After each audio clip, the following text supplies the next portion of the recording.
আমার ওই মহান রব্বুল আলামিন 1450 বছর আগে একটা ভূমিকম্পের খবর দিলেন। দুনিয়ার বিজ্ঞানীরা আবহাওয়া অধিদপ্তর থেকে যখন ভূমিকম্পের ঘোষণা দেয়, তখন তারা ভূমিকম্পের একটা মাত্রা নির্ণয় করে দেয়। একটু মনোযোগ দিবেন বাবা, একটু মনোযোগ দিবেন।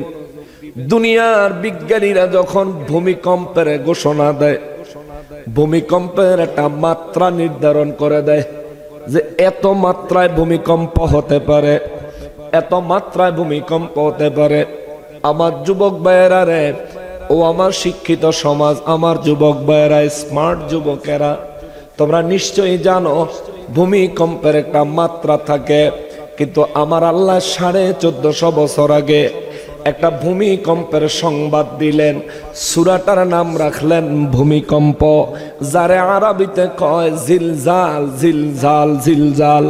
আমার নবী রহমাতুল্লিল আলামিন এই সূরা যেদিন নাজিল হয়েছে, আমার নবীজি দুই চক্ষু মোবারকের পানি মোবারক ছেড়ে ছেড়ে জর্জর জর্জর করে আমার নবী কেঁদেছেন। সাহাবীরা কয়, নবী গো, ও নবী আপনি এত কাঁদেন কেন? আমার নবী কয়, সাহাবীরা রে, কত সুন্দর পৃথিবী দেখে মানুষ কত আশা করে আমি আরো কত বছর বাঁচবো, বাড়ি করব, গাড়ি করব, সম্পদ করব, পশু করব, চারণভূমি কিনবো, পাহাড় কিনবো, স্বর্ণের মালিক হব, আমি রাষ্ট্রের মালিক হব, ক্ষমতায় যাব। দুনিয়ার মানুষ কত আশা করে রে। আর আজকে আমার আল্লাহ আমার একটা সংবাদ দিছে, এই সংবাদটার নাম হলো জিলজাল, ভূমিকম্প। চিৎকার দিয়া বলেন আল্লাহু আকবার। নবী বলেন রব্বুল ইজ্জাত যে ভূমিকম্পের সংবাদ দিয়েছেন, আমার আল্লাহ সংক্ষেপ সংবাদ দেন নাই, আল্লাহ বিস্তারিত সংবাদ দিয়েছেন। রব্বুল ইজ্জাত এই সূরার প্রথম আয়াতে বলেন, বিসমিল্লাহির রহমানির রহিম, ইদা জুলজিলাতিল আরদু জিলজালাহা। নবী গো, বিশ্ববাসীরে বলে দেন গো নবী, এমন একটা দিন আসবে এই পৃথিবীর জমিন কেঁপে উঠবে, যেমন তেমন কাঁপানা। আল্লাহ কয় জিলজালাহা, এই জমিনটা প্রবল ভাবে কেঁপে উঠবে। আল্লাহু আকবার। আরো জোরে বলেন আল্লাহু আকবার। এই হবিগঞ্জের জমিন, এই নবীগঞ্জের জমিনটা সেদিন কেঁপে উঠবে। ঘোষণা দিয়েছেন কি? আল্লাহ কয় ইজা, যখন জুলজিলাতিল আরদু, এই জমিনটা কেঁপে উঠবে, ভূমিকম্পন যখন আরম্ভ হয়ে যাবে, যেমন তেমন কাঁপাকাঁপি করবে না। মাত্রা কত হবে জাননি? আল্লাহ মাত্রার খবর দেয়। মাত্রা কত হবে জাননি? এ হবিগঞ্জের মা বোনেরা গো, পর্দার আড়াল থেকে যারা শুনছেন গো মা, দুনিয়ার লম্বা লম্বা আশা করে কোনো লাভ নাই, দীর্ঘ আশা করে কোনো লাভ নাই। প্রত্যেকের হায়াত সীমাবদ্ধ, প্রত্যেকের হায়াত সীমাবদ্ধ। এমনকি যেই দুনিয়ায় আমরা বসবাস করি, এই দুনিয়ারও একটা নির্দিষ্ট হায়াত আছে, দুনিয়ার একটা নির্ধারিত সময় আছে। সময় যেদিন শেষ হইয়া যাবে, আল্লাহ কয় ইদা জুলজিলাতিল আরদু, আমি আল্লাহ তখন ইসরাফিল ফেরেশতারে নির্দেশ দিব। ইসরাফিল ফেরেশতা বাঁশিতে ফু লাগায়া দিবে, জমিনের মধ্যে কম্পন আরম্ভ হয়ে যাবে। কম্পনের মাত্রা হবে কত? জিলজালাহা। আল্লাহ কয় এই জমিনের কম্পনের মাত্রা হবে অত্যন্ত বেশি, অত্যধিক পরিমাণে, অনেক পরিমাণে, প্রবল পরিমাণে জমিন কাঁপতে থাকবে, কম্পন আরম্ভ হয়ে যাবে। জমিনের কম্পনের কারণে পাহাড়গুলি ধসে জমিনে পড়ে যাবে, পাহাড়গুলি ধসে জমিনে পড়ে যাবে। জমিন কম্পনের কারণে পাহাড়ে আর জমিনে সমান হয়ে যাবে। নবী বলেন সাহাবীরা রে, যদি তুমি ওই দিনের হায়াত পাও, ওই দিনকে ভয় করো, কেননা ওটা কিয়ামতের শুরু মাত্র। ওই কিয়ামত সম্পন্ন হওয়ার পরে হাসরের ময়দানে হাজির হওয়া লাগবে। ও মুসলমান, মুসলমানেরই আমার নূর নবী রহমাতুল লিল আলামিনের জবান মোবারকে আমার আল্লাহ জানায়, নবী গো, ও নবী বিশ্ববাসীরে বলেন, যেই দিন এই জমিনটা কেঁপে উঠবে, কেমন জিলজালাহা, প্রবল ভাবে কেঁপে উঠবে। নবী বলেন, কেঁপে উঠলে কি হবে? পাহাড়গুলো ধসে পড়বে, জমিনে পাহাড়ের সমান হয়ে যাবে, জমিনে আর পাহাড়ের সমান হয়ে যাবে। কোনো নদী থাকবে না, কোনো সাগর থাকবে না। আটলান্টিক মহাসাগর পানির পরিবর্তে মাটিতে পরিপূর্ণ হয়ে যাবে। গোটা বিশ্বটা একটা ফুটবল খেলার মাঠের মতো সমান হয়ে যাবে। চিৎকার দিয়া বলেন আল্লাহু আকবার। রব্বুল আলামিন বলেন, এটা ভূমিকম্পের মাত্রা। জিলজালাহা, কেঁপে উঠবে এমন ভাবে, প্রবল ভাবে। দ্বিতীয় নম্বরে আল্লাহ কয়, এই কাঁপার কারণে কি হবে শোনো। ওয়া আখরাজাতিল আরদু আসকানাহা, আল্লাহ কয়, জমিন যখন প্রবল ভাবে কম্পন আরম্ভ হবে, জমিনের ভিতর থেকে মানুষের লাশগুলো জীবন্ত হয়ে বেরিয়ে আসবে। জমিনের ভিতর থেকে স্বর্ণের খনিগুলো বের হয়ে আসবে, জমিনের ভিতর থেকে রূপার খনিগুলো বের হয়ে আসবে, জমিনের ভিতর থেকে হীরা জহরত মণি মুক্তাগুলি বের হয়ে আসবে। আল্লাহ কয়, ওয়া আখরাজাতিল আরদু, এই জমিনের গর্ভে যা আছে, এই জমিনের পেটের ভিতরে যা আছে, এই জমিনের ভিতরে যা আছে, সমস্ত খনিজ সম্পদ সহ সমস্ত মানুষের লাশগুলিও জমিন বের করে দিবে। জমিনের ভিতরে আর রাখবে না রে বাবা। এরা নবীগঞ্জের মানুষ, সেই দিন আমি যদি কবরে থাকি আমারেও বের করে দিবে, আপনি যদি কবরে থাকেন আপনারেও বের করে দিবে। নবী বলেন, বীজ থেকে গাছের চারা যেভাবে অঙ্কুরিত হয়, জমিন ভেদ করে যেভাবে বীজ থেকে গাছের চারা বের হয়ে যায়, কিয়ামতের দিন যেদিন ভূমিকম্প আরম্ভ হবে, মানুষগুলি তাদের কবর থেকে এইভাবে উঠে আসবে, উঠে আসবে। নবী বলেন, উঠে আসাই মাত্র শেষ না, কিছু মানুষ কবরের থেকেই উঠে কবরের সামনে দেখবে একটা লোক দাঁড়ানো। এই লোকটার বিশাল আকার দেহ, বিকট চেহারা, ভয়ঙ্কর চেহারা। এই লোকটাকে কিছু মানুষ কবর থেকে উঠে দেখবে, দেখা মারাত্মক ভয় পাওয়া যাবে। আমার নবী রহমাতুল লিল আলামিন বলেন, ভয় পায়া বলবে, তুমি কে এখানে কেন দাঁড়াইছো? দূর হও, দূর হও, দূরে চলে যাও, দূরে চলে যাও। নবী বলেন, ওই লোকটা বলবে, আজ তুমি আমাকে তাড়িয়ে দিতে পারবে না। দুনিয়ায় বহু মাস্তানি করেছো, আজ তুমি আমাকে চিনো না। নবী বলেন, ওই ব্যক্তি জিজ্ঞেস করবে, তুমি কে? বলবে, আমি হলাম তোমার দুনিয়ার বদ আমল, তোমার দুনিয়ার গুনাহের আমল হলাম আমি। আল্লাহ আজ আমারে রূপ দিছে, আল্লাহ আজ আমারে অবয়ব দিছে, আল্লাহ আমারে সূরত দিছে। নবী বলেন, বিশাল দেহের অধিকারী, বিকট চেহারার অধিকারী এই লোকটা বলবে। নূর নবী রহমাতুল লিল আলামিন বলেন, বান্দা কবর থেকে উঠে যখন নাকি বিকট আকারের লোকটাকে দেখবে, মারাত্মক ভয় পাওয়া যাবে।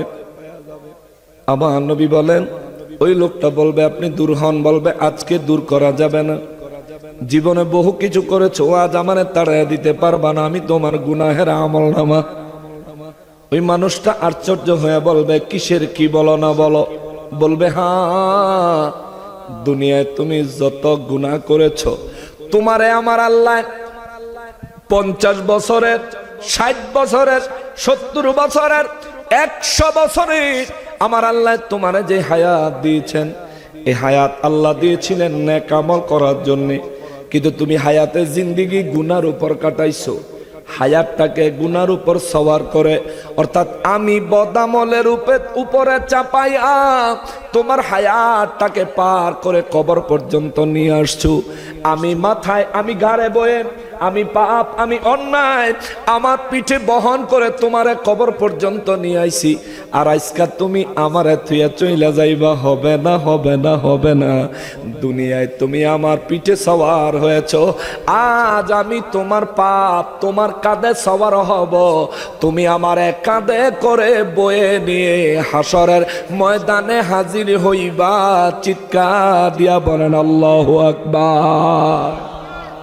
নবী বলেন, এই লোকটার দেহ যেমন বিশাল, এই লোকের দেহটা যেমন বিশাল, চেহারাটা যেমন বিকট, আমার নবী বলেন এই লোকের শরীরের ওজনটাও হবে মারাত্মক। নবী বলেন এই বান্দার কাঁধের উপরে ওই লোকটা চেপে বসবে। ওজন বেশি হওয়ার কারণে সে দস্তুর মতো তার নিয়ে তুলতে পারবে না, কিন্তু ঘাড়ে তো উঠছে, সে তো আর নামবে না। অনেক কষ্ট হবে, কষ্ট হবে। দুনিয়ায় যে ব্যক্তি যেইটুকু ওজন বহন করতে পারবে তার চাইতে বেশি ওজন তার মাথায় দিলে ঘাড় ভাঙবে, ঠিক না? ঘাড় ভাঙলে কি হবে? মরে যাবে। ঘাড় ভাঙলে তো মানুষ মরেই যায়, ঘাড় ভাঙলে মানুষ মরে যাবে। কিন্তু সেই দিন আমার নবী রাহমাতুল লিল আলামিন বলেন ওই দিন ওই ব্যক্তির ঘাড় ভাঙবে, মেরুদণ্ড ভাঙবে, কোমরটা ভাঙবে, শরীরের হাড্ডিগুলো টাস টাস টাস টাস করে ফেটে যাবে। কিন্তু বান্দা মরতো না, আবার উঠার চেষ্টা করবে, আবার শরীরের হাড্ডিগুলো টাস টাস করে ফেটে যাবে। আল্লাহু আকবার। নবী বলেন এইভাবে চলতে থাকবে শেষ পর্যন্ত কোন রকমে এই লোকটা হাসরের ময়দানের দিকে রওনা করবে। বাবারে, ও নবীগঞ্জের মানুষ, এমন জীবন তৈয়ার করো না। ও ভাই, এমন জীবন তৈয়ার করো না, এমন জীবন বানায় না রে ভাই। বিশ্বাস করো, হাসরের ময়দানে কেউ কারো না, কেউ কারে না, কেউ কারো না। ওরে কঠিন ওই হাসর মাঠে ভেবে দেখো কি হবে, আপন হয়ে কেহই রবে না, রবেন শুধুই শাহে মদিনা। ঠিক কিনা? গুনাহগারের গুনাহ ঝরে নবী দুরুদে আপনার, গুনাহগারের গুনাহ ঝরে নবী দুরুদে, রোজ হাসরে পার করিবেন, রোজ হাসরে পার করিবেন উম্মত গুনাহগার নবীজি। আল্লাহ আল্লাহ লা ইলাহা হো আল্লাহ আল্লাহ।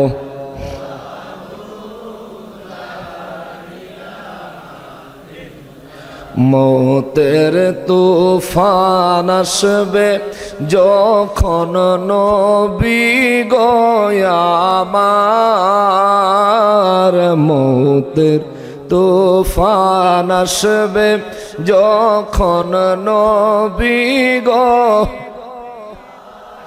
দয়া করে দেখাইয়েন, দয়া করে এন চেহারায়ে আনওয়ার নবীজি। আল্লাহ আল্লাহ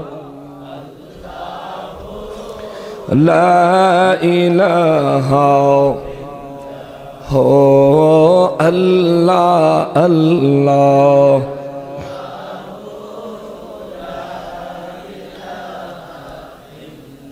লা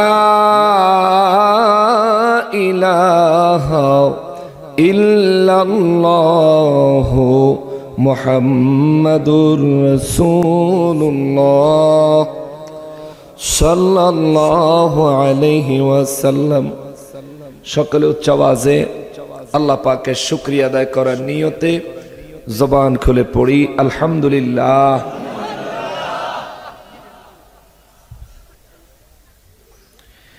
আর একবার শুকরিয়া আদায় করব এই জন্যে যে পরওয়ারদিগারে আলম মেহেরবানি করে আজ বাংলাদেশের ঐতিহ্যবাহী জেলা হবিগঞ্জ জেলাধীন নবীগঞ্জ থানাধীন জন্তরি রাজাপুর নূর মুহাম্মদ সাল্লাল্লাহু আলাইহি ওয়াসাল্লাম জামে মসজিদের উদ্যোগে 12তম বার্ষিক ইসলামী সুন্নি মহাসম্মেলনে আমাদেরকে আসার, উপস্থিত হওয়ার এবং বসার যে সুযোগ, যে তৌফিক মহান রব্বুল আলামিন এনায়েত করেছেন, তার জন্য জবান খুলে উচ্চ আওয়াজে আরো একবার পড়ি আলহামদুলিল্লাহ। লক্ষ কোটি দুরুদ ও সালাম সরকারে কায়নাত সৈয়দুল মুরসালিন খাতিমুন নবীন রহমাতুল লিল আলামিন নূরে মুজাসসাম নূরুন আলা নূর হায়াতুন নবী, জিন্দা নবী, নবীদের নবী, উম্মতের কান্ডারি নবী, শাফাআতের কান্ডারি নবী, হাউজে কাউসারের মালিক নবী আমার নূর নবীজির নূরানি কদম মোবারকে মহান রব্বুল আলামিন যেন কবুল করেন। জবান খুলে পড়ি আমিন। অধ্যক্ষের আয়োজিত 12তম বার্ষিক ইসলামী সুন্নি মহাসম্মেলনের সম্মানিত সভাপতি সাহেব, উপস্থিত দিগার উলামায়ে কেরাম, সমাজের মান্যগণ্য ব্যক্তিবর্গ, আমার সম্মুখে উপস্থিত দিনদার ইমানদার মুসলমান মুত্তাকি ভাইয়েরা, পর্দার আড়ালের মা ও বোনেরা, রাস্তাঘাট দোকানপাট থেকে দূর দূরান্ত থেকে পৃথিবীর বিভিন্ন প্রান্ত থেকে বিভিন্ন সোশ্যাল মিডিয়ার মাধ্যমে আমাদেরকে যারা দেখছেন, সকলকে উদ্দেশ্য করে সালাম আরজ করে আলোচনায় প্রবেশ করছি। আসসালামু আলাইকুম ওয়া রাহমাতুল্লাহি ওয়া বারাকাতুহু। সংক্ষিপ্ত সময় কোরআন শরীফের একটা সূরার উপরে কথা বলবো। অনেকেই আমাদের নাম শুনলে অনেক রকমের মন্তব্য করে থাকে, তা আমরা তাদেরকে আজকে মেসেজ দিতে চাই, আমরা কোরআন সুন্নাহর বাইরে না, ওলি আল্লাহর বাইরে না, নবী রাসূলের মোহাব্বতের বাইরে না, আমরা ইসলামী শরীয়ত, আল্লাহর ভয়, নবীর মোহাব্বত, মা বাবার খেদমত, আউলিয়ায়ে কেরামের সোহবতের ভিতরে কথা বলেন ঠিক কিনা?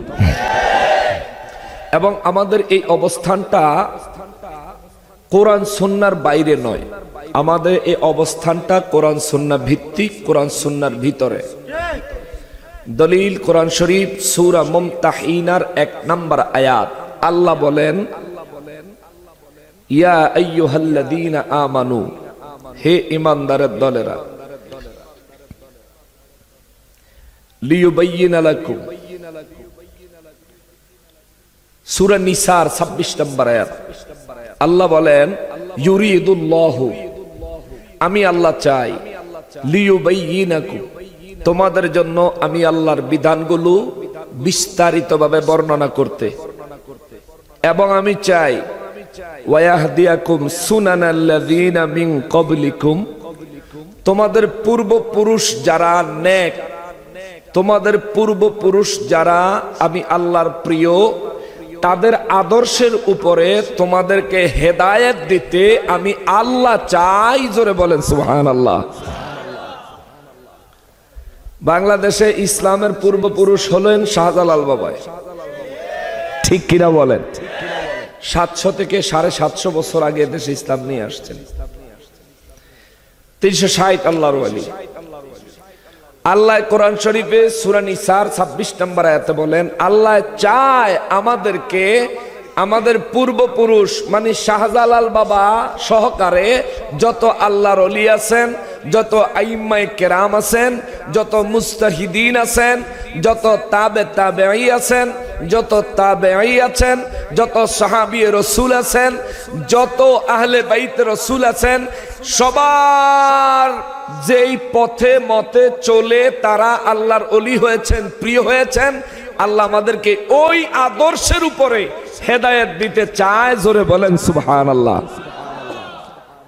এখন এই বর্তমান বাজারে এই মুরব্বীদের আদর্শের উপরে বেঁচে থাকতে যেই দলটা চায়, এই দলের নাম কি? ওহাবি না সুন্নি? জোরে বলেন। তাই আমরা কি ওহাবি না সুন্নি? সুন্নি। আমরা আল্লাহর বিধান মতো আছি।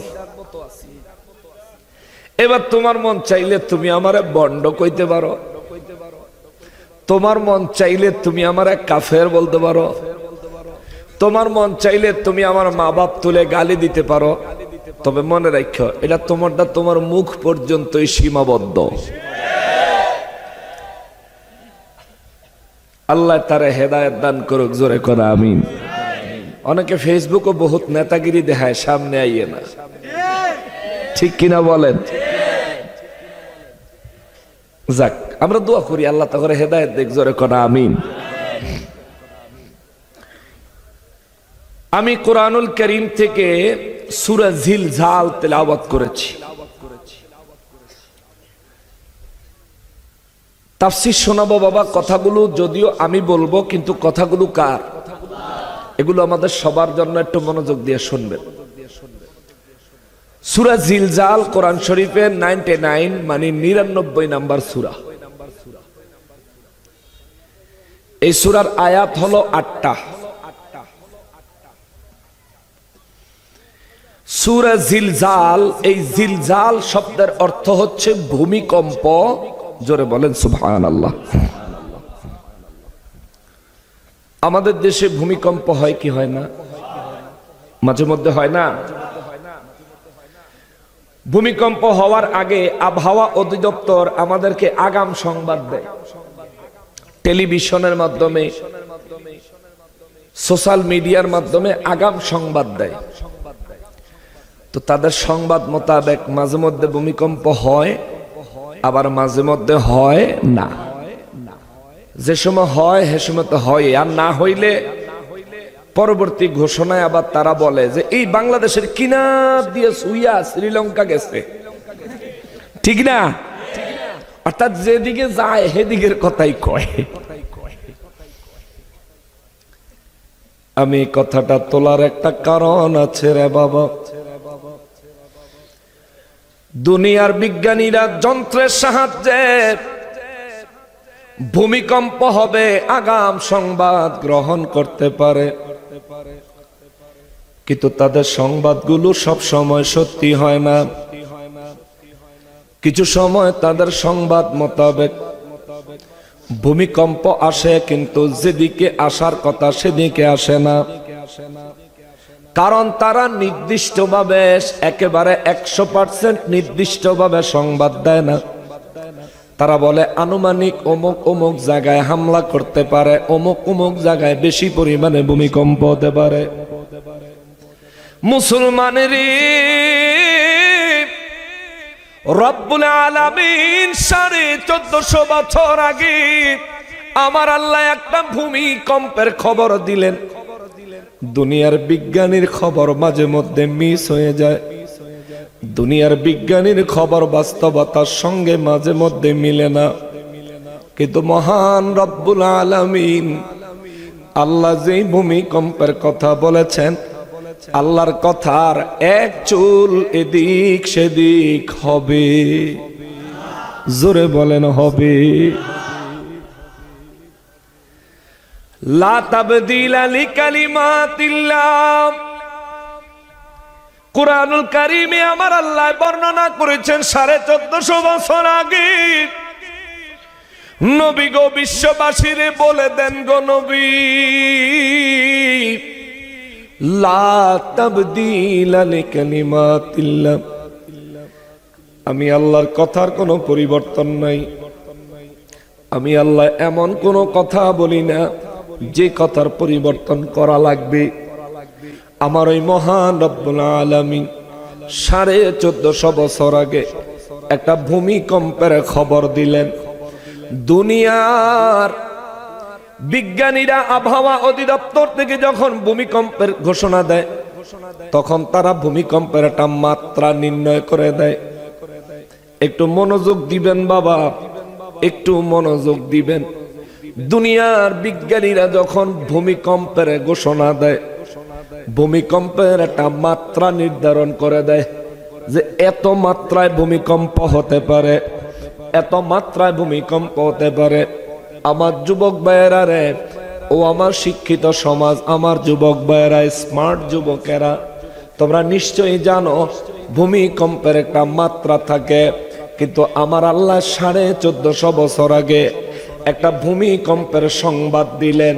সূরাটার নাম রাখলেন ভূমিকম্প, যারে আরবিতে কয় জিলজাল। জিলজাল জিলজাল। আমার নবী রাহমাতুল লিল আলামিন এই সূরা যেদিন নাজিল হয়েছে, আমার নবীজি দুই চক্ষু মোবারকের পানি মোবারক ছেড়ে ছেড়ে জর্জর জর্জর করে আমার নবী কেঁদেছেন। সাহাবীরা কয়, নবী গো, ও নবী আপনি এত কাঁদেন কেন? আমার নবী কয়, সাহাবীরা রে, কত সুন্দর পৃথিবী দেখে মানুষ কত আশা করে আমি আরো কত বছর বাঁচবো, বাড়ি করব, গাড়ি করব, সম্পদ করব, পশু করব, চারণভূমি কিনবো, পাহাড় কিনবো, স্বর্ণের মালিক হব, আমি রাষ্ট্রের মালিক হব, ক্ষমতায় যাব। দুনিয়ার মানুষ কত আশা করে রে। আর আজকে আমার আল্লাহ আমার একটা সংবাদ দিছে, এই সংবাদটার নাম হলো জিলজাল, ভূমিকম্প। চিৎকার দিয়া বলেন আল্লাহু আকবার। নবী বলেন রব্বুল ইজ্জাত যে ভূমিকম্পের সংবাদ দিয়েছেন, আমার আল্লাহ সংক্ষেপ সংবাদ দেন নাই, আল্লাহ বিস্তারিত সংবাদ দিয়েছেন।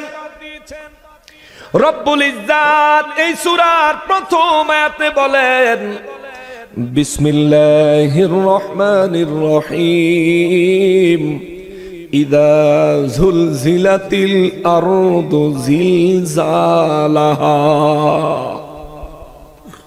নবী গো,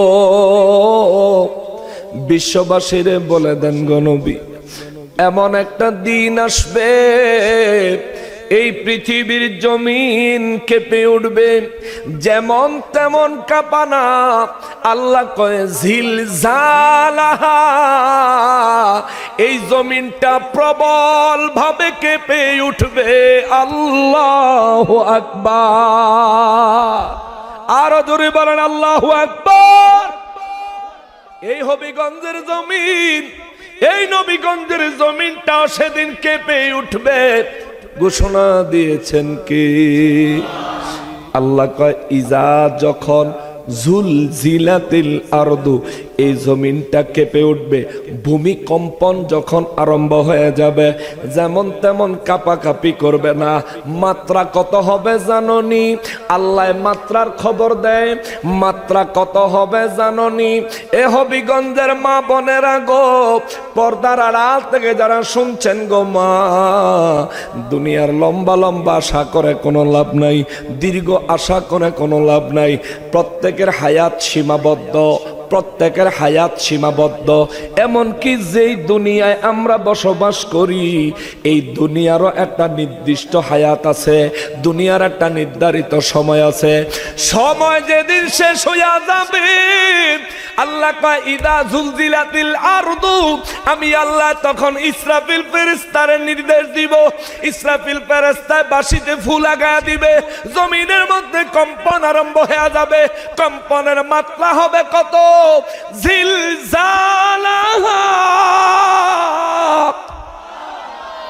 আল্লাহ কয় এই জমিনের কম্পনের মাত্রা হবে অত্যন্ত বেশি, অত্যধিক পরিমাণে, অনেক পরিমাণে, প্রবল পরিমাণে এই জমিন কাঁপতে থাকবে, কম্পন আরম্ভ হয়ে যাবে।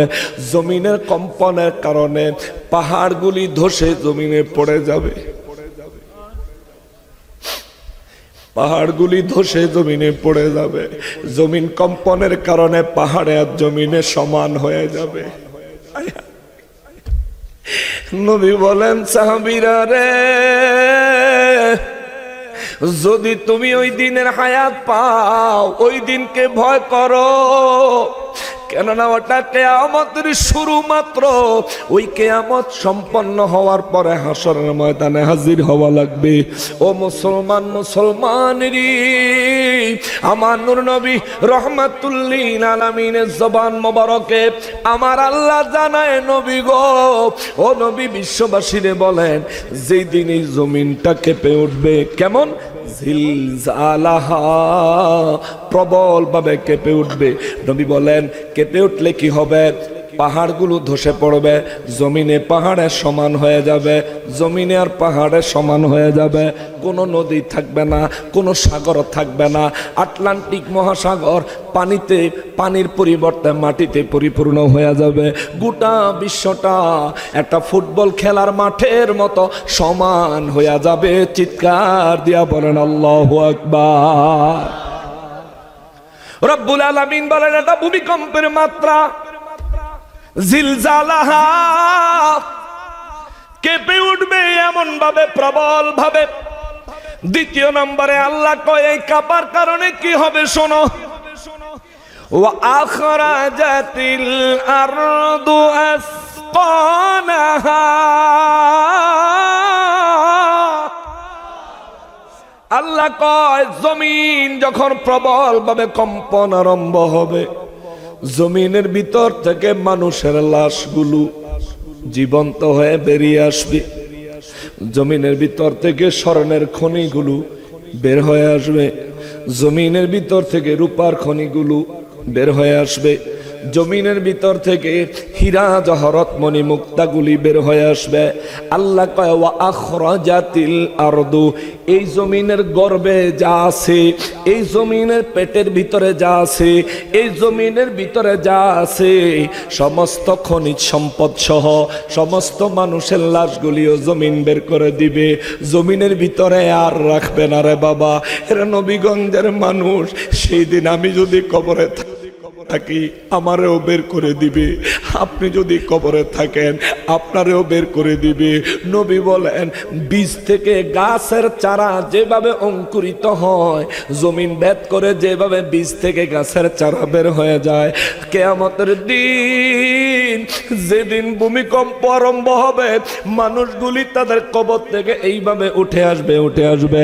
নবী বলেন উঠে আসাই মাত্র শেষ না, কিছু মানুষ কবরের থেকেই উঠে কবরের সামনে দেখবে একটা লোক দাঁড়ানো। এই লোকটার বিশাল আকার দেহ, বিকট চেহারা, ভয়ঙ্কর চেহারা। এই লোকটাকে কিছু মানুষ কবর থেকে উঠে দেখবে, দেখা মারাত্মক ভয় পাওয়া যাবে। আমার নবী রহমাতুল লিল আলামিন বলেন ভয় পায় বলবে তুমি কে এখানে কেন দাঁড়াইছো, দূর হও, দূর হও, দূরে চলে যাও, দূরে চলে যাও। নবী বলেন ওই লোকটা বলবে আজ তুমি আমাকে তাড়িয়ে দিতে পারবে না, দুনিয়ায় বহু মাস্তানি করেছো, আজ তুমি আমাকে চিনো না। নবী বলেন ওই ব্যক্তি জিজ্ঞেস করবে তুমি কে, বলবে আমি হলাম তোমার দুনিয়ার বদামল, তোমার দুনিয়ার গুনাহের আমল হলাম আমি। আল্লাহ আজ আমারে রূপ দিছে, আল্লাহ আজ আমারে অবয়ব দিছে, আল্লাহ আমারে সূরত দিছে। নবী বলেন বিশাল দেহের অধিকারী, বিকট চেহারার অধিকারী এই লোকটা বলবে আপনার বয়স কত? 70। আপনার কত? 60-এর কাছে। ধরেন আপনাদের দিয়া দেখাই, আমার এই বাজানে কবর থেকে উঠলে গুনাহ আছে না নেই? প্রত্যেকের গুনাহ আছে, আমাদের প্রত্যেকেরই গুনাহ আছে। নবী রাসূলরা গুনাহ থেকে মুক্ত, তাদেরকে গুনাহ থেকে বাঁচাইছেন কে? আল্লাহ। নূর নবী রাহমাতুল লিল আলামিন বলেন বান্দা কবর থেকে উঠে যখন নাকি বিকট আকারের লোকটাকে দেখবে মারাত্মক ভয় পাওয়া যাবে। আমার নবী বলেন ওই লোকটা বলবে আপনি দূর হন, বলবে আজকে দূর করা যাবে না, জীবনে বহু কিছু করেছো, আজ আমারে তাড়াইয়া দিতে পারবা না, আমি তোমার গুনাহের আমলনামা।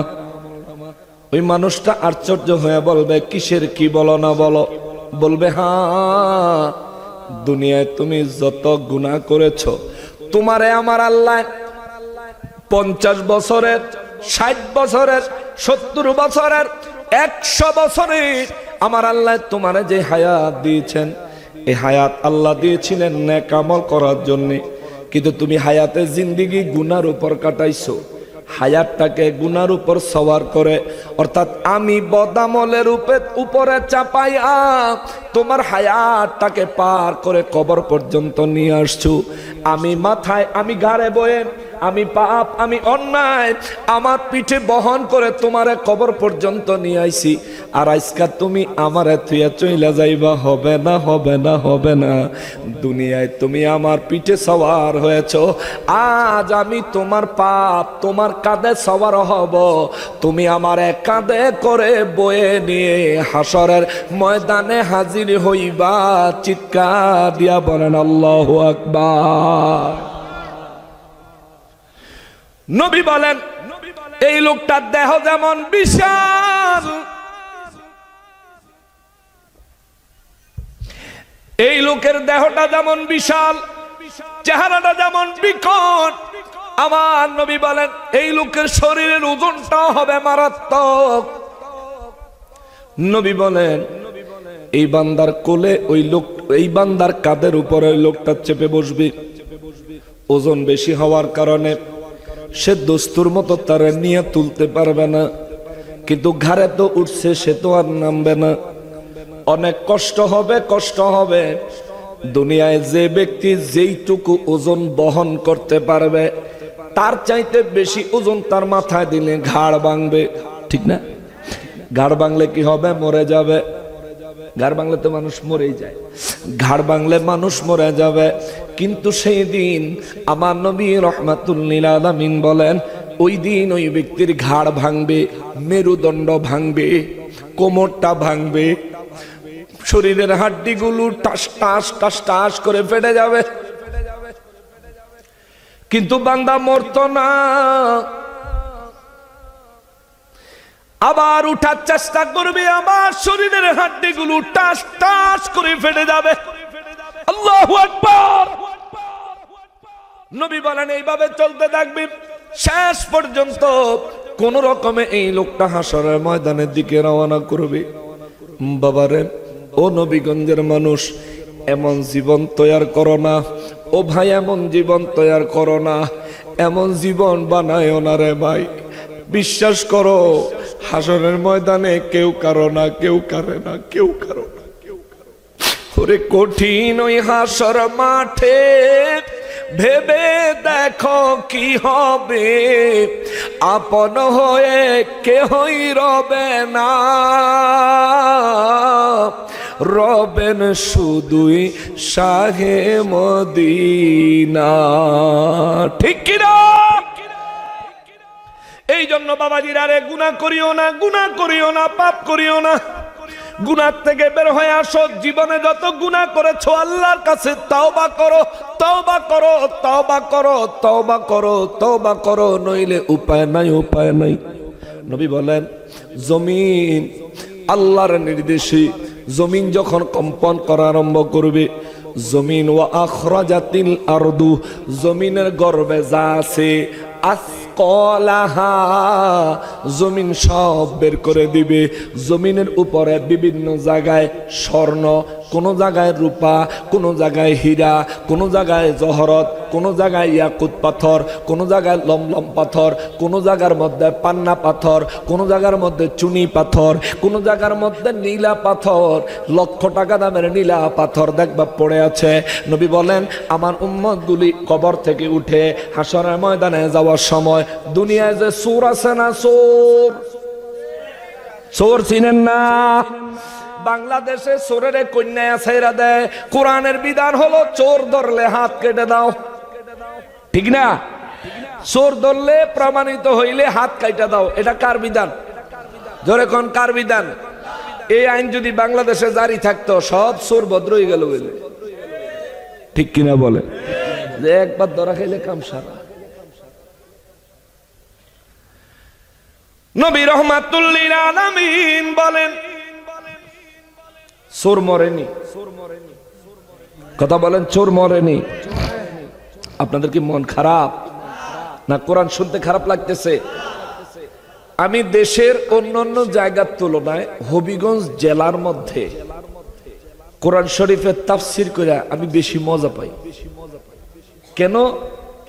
এই সব অঞ্চলের মানুষগুলো কোরআন শরীফের তাফসীর শুনে, মনোযোগ দিয়ে শুনে এবং নিজেকে পরিবর্তন করার চেষ্টা করে। আমি অন্যান্য জায়গায় সব জায়গাতেই মজা পাই, কিন্তু এদিকে একটু বেশি পাই। আল্লাহ আমাদের এই তাওয়াজ্জু, এই তাকওয়া, এই মাহাব্বত কবুল ও মঞ্জুর করেন, আমিন। মুসলমানেরারি আমার পিয়ারা নবীর উম্মতেরারি নূর নবী রহমাতুল লিল আলামিন বলেন, দুনিয়ার চোরগুলো মারা গেছে, তারা কবরস্থ হয়েছে। জমিনে যেদিন কম্পন আরম্ভ হবে, চোরগুলো বের হয়ে আসবে। বেরিত না না চোরে ভিতরে থেকে যাইব, চোরগুলো বের হয়ে আসবে। নবী বলেন, চোরগুলো যখন কবর থেকে বের হয়ে হাসরের দিকে রওনা করবে, রাস্তায় দেখবে স্বর্ণ পড়ে আছে, হীরা জহরত মণি মুক্তা পড়ে আছে। চোর এগুলোর দিকে তাকাইবে আর আফসোস করবে। নবী কয়, আফসোস করবে আর বলবে, হায় হায়, এইগুলো চুরি করার অপরাধে আমার হাত কাটা গেছিল, আজকে দেখি এগুলোকে কেউ ধরে না, কেউ ছোঁয় না, কেউ স্পর্শ করে না, কেউ নেয় না, এগুলো যদি মূল্যহীন হয়ে পড়ে আছে আজকে। নবী বলেন, চোর এগুলো দেখে দেখে আফসোস করবে। দুনিয়ায় কিছু মানুষ আছে, অনেক সম্পদ হইলে আত্মীয় স্বজনের সাথে সম্পর্ক রাখে না, আছে না? না হবিগঞ্জ যেমন নাই, না নবীগঞ্জ যেমন নাই। ধনী হইলে আর গরিব আত্মীয়র খবর রাখে না, এমন মানুষ আছে না নাই? ওই মানুষগুলি নবী বলেন, হাসরের ময়দানে যাওয়ার জন্য কিয়ামতের দিন যেদিন কবর থেকে উঠবে, ওই মানুষ যাওয়ার সময় স্বর্ণ রূপা হীরা জহরত মণিমুক্তা দেখবে, দেখা সে আফসোস করবো, হায় হায়, এগুলোর লেগে নিয়ে আত্মীয়তার সম্পর্ক ছিন্ন করেছিলাম। অথচ আমার নূর নবী রহমাতুল লিল আলামিন বলেছেন, আত্মীয়তার সম্পর্ক যারা ছিন্ন করে, নবী বলেন তারা আমাদের দলভুক্ত নয়। আত্মীয়তার সম্পর্ক যারা ছিন্ন করে, অন্যায়ভাবে যারা ছিন্ন করে, নবী বলেন এদের দোয়া আল্লাহর দরবারে কবুল হয় না। আত্মীয়তার সম্পর্ক অন্যায়ভাবে ছিন্ন করে নেওয়া আল্লাহর দোয়া সবে বরাতে, সবে কদরে, এমনকি সবে মেরাজের রাতেও আল্লাহর দরবারে কবুল হয় না। যদি খালেস ভাবে তওবা না করে, তওবা না করে, তওবা না করে, আমার নবী বলেন যেদিন আল্লাহর নির্দেশে যেদিন কিয়ামত আরম্ভ হবে, জমিন তার ভিতর থেকে মানুষগুলো বের করে দিবে। যেদিন আত্মীয় স্বজনের সাথে সম্পর্ক ছিন্ন করে নেওয়ালা ধনী ব্যক্তিটা রাস্তা দিয়ে যাবে আর বলবে, আয় হায়, এই সম্পত্তির জন্য আত্মীয় স্বজনের সাথে সম্পর্ক খারাপ করছিলাম, এই কথা বলবে আর হায় হুতাশ করবে। আমার নবী বলেন, উম্মত রে উম্মত, রব্বুল ইজ্জতকে ভয় করো, রব্বুল আলামিনের ওই কিয়ামতকে ভয় করো। আমার নবী বলেন, সেই দিন দুনিয়ার মানুষগুলো বলতে থাকবে, আল্লাহ নিজের ভাষায় বলেছেন, ওয়াকালাল ইনসানু মালাহা, আওয়াজ করে বলেন আল্লাহু আকবার। রব্বুল আলামিন বলেন, সেদিন মানুষগুলি বলবে, ওয়াকালাল ইনসান, মানুষগুলো সেদিন বলতে থাকবে, মালাহা, কি হইল, কি হইল, কি হইল, আল্লাহু আকবার। কারণ বুঝা সারতো না, কবরের তেনে উঠতেই দেখবো সারা দুনিয়া ফুটবল মাঠের মতো সমান, পাহাড় নাই, পর্বত নাই, জঙ্গল নাই, হায় হায়, পিচডালা রোড নাই। দুনিয়ার জমিনের মাটিও তো কেমন কেমন যেন দেখা যায়, কেননা কিছুক্ষণ পরে মাটি তামায় রূপান্তর করে দিবেন কে? আরো জোরে বলেন না কে? এই কিয়ামত বাবা নবীগঞ্জে আইবনি, জোরে বলেন আইবনি। ওই কিয়ামতের দিন কবর থেকে নবীগঞ্জে সবাই বের হতে হবে কি হবে না? জোরে বলেন হবে কি হবে না? যারা জুতা লইয়া বাড়ির দিকে আড়া ধরছে, হ্যাঁ গো মনে উডন লাগতো না। আজকে বাগতাছেন, সেদিন ভাগার চান্স পাবেন না। আজকে পালাচ্ছেন, সেদিন পালানোর চান্স পাবেন না। আজকে বের হয়ে যাচ্ছেন, সেদিন বের হয়ে যাওয়ার চান্স পাবেন না। শুনে যান রে বাবা, শুনে যান। 1450 বছর আগে আমার আল্লাহ আপনার জন্য, আমার জন্য কি মেসেজ দিয়ে রাখছেন। কোরআন পড়বেন, কোরআন বুঝবেন, কোরআন মানবেন। কেননা কোরআনুল কারীমের কথাগুলো স্বয়ং রব্বুল আলামিনের আল্লাহর কথাগুলো শুনতে যদি আপনার ভালো না লাগে, তাইলে বুঝবেন নিঃসন্দেহে আপনার কলবে শয়তান বাসা করছে। ঠিক কিনা বলেন? নবী বলেন ওই দিন ইয়াউমাইযিন তুহাদ্দিসু আখবারাহা। 3 নম্বর আয়াতে আল্লাহ কয় ওয়াকালাল ইনসান, সমস্ত মানুষগুলি কবর থেকে বের হয়ে বলবে মালাহা, কি হলো কি হলো কি হলো। আল্লাহ কয় মানুষ কি হইল কি হইল কইতে থাকবো। এইদিকে আমার আল্লাহ একটা হুকুম জারি করবেন, জমিনের উপরে আল্লাহ একটা ওহী নাজিল করবেন। ইয়াউমাইযিন তুহাদ্দিসু আখবারাহা বিআন্না রাব্বাকা আওহা লাহা। চিৎকার দিয়া বলেন আল্লাহু আকবার। রব্বুল আলামিন সেদিন জমিনের উপর একটা ওহী নাজিল করবেন। ওহী জমিনের উপর ওহী নাজিল করবেন। আমার নবী রহমাতুল লিল আলামিন বলেন, আল্লাহ জমিনের বলবেন, জমিন রে তুমি বলো, এ জমিন তুমি বলো, এ জমিন তুমি বলো। আজকালকার জামানায় এখনকার সময়ে এই নবীগঞ্জের মানুষ জমিনের মাটি কাটে কি কাটে না? কথা বলেন, কাটে কি কাটে না? জমিন কি উহু করে? বলেন উহু করে? জমিন কোন শব্দ করে? অন্যের জমিতে যখন জমির লাইল লাইল চিনেন তো, 2 জমির বর্ডার আইল কয়, অন্যের জমিনের আইল কাটটা যখন অন্যের জমিনে জোর কইরা ঢুইকা যায়, এই জমিনে তখন কি উহু করে? বাধা দেয়? বুঝে না? বাধা দেয়? বাধা দেয় না, উহু করে না, কিন্তু জমিন এগুলো সব মেমোরি ডাউনলোড করে রাখে।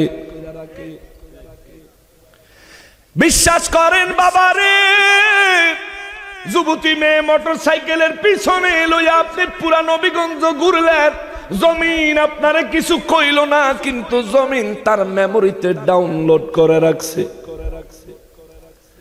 সিনেমা হলে গেলেন, জমিন তার মেমোরিতে ডাউনলোড করে রাখছে।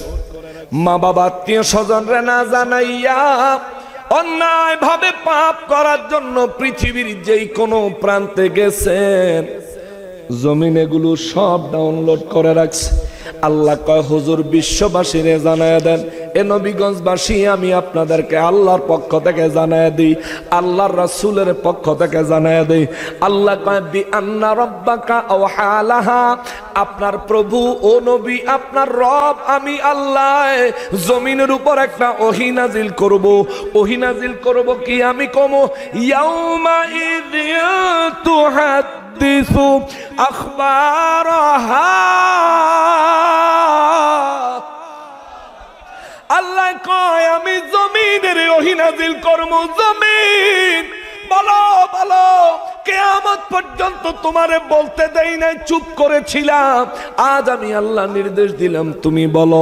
নবী বলেন উম্মত রে শোনো, এ জমিন সেদিন তোমার পাপের খবর বলে দিবে।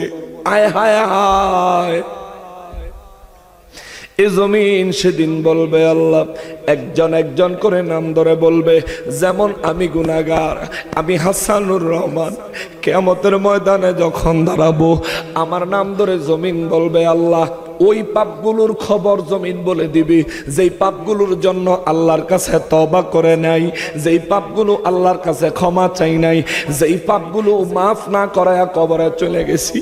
আমার নবী বলেন উম্মত রে তওবা করিস রে উম্মত, এই উম্মত তওবা করি। আল্লাহ আমি নবীরে কোনো গুনাহ করতে দেয় নাই, গুনাহ থেকে আমি নবীরে হেফাজত করছে আমার আল্লাহ, কিন্তু আমি নবী তবুও দৈনিক 100 বার তওবা করি তোদের জন্য, তোদের জন্য, তোদের জন্য। এজন্য নবী বলেন উম্মত তওবা করিস রে, তওবা করিস, যেমন পারস তেমন তওবা করিস, আল্লাহর কাছে ক্ষমা চাইস, আল্লাহর কাছে আত্মসমর্পণ করিস।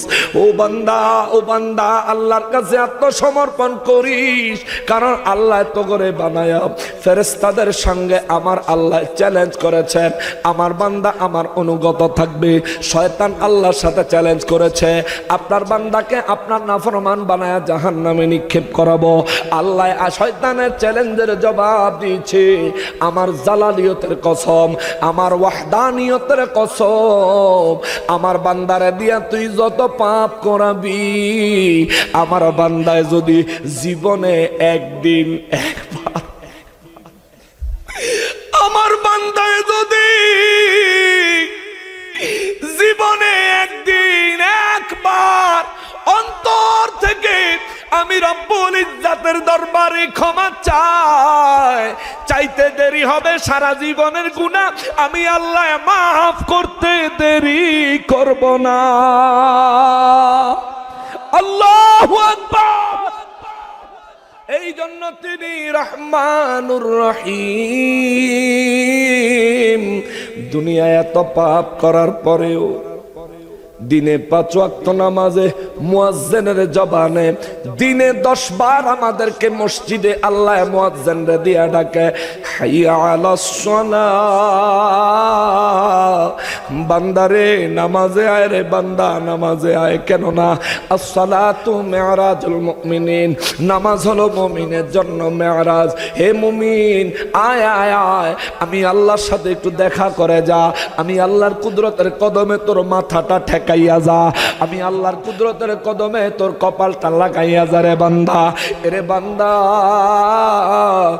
আয় আয় আয়। কিন্তু নবীগঞ্জের মসজিদ ফজরের আজানের পরে এক কাতার মুসল্লি হওয়া বড় টাফ হয়ে যায়, জোহরের আজানের পরে মসজিদে 1-2 কাতার মুসল্লি হতে বড় টাফ হয়ে যায়, আসরের নামাজের পরে 1-2 কাতার মুসল্লি হইতে মসজিদে বড় টাফ হয়ে যায়, আবার মাগরিবের নামাজের পরে মাগরিবের আজানের পরে একই ঘটনা, এশার নামাজের আজানের পরে একই ঘটনা।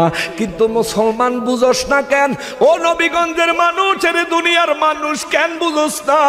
মুয়াজ্জিনে আজান দেয়, মনে করো মুয়াজ্জিনে বেতন নেয়, চাকরি করে আর আজান দেয়, এটা তার ডিউটি। না রে না রে না রে না, মুয়াজ্জিনের জবান দিয়া নামাজের জন্য বান্দারে ডাকে কে? হে নবীগঞ্জের মানুষ জোরে বলো কে? রব্বুল আলামিন ডাকে দিনে 5 ওয়াক্ত নামাজে 10 বার।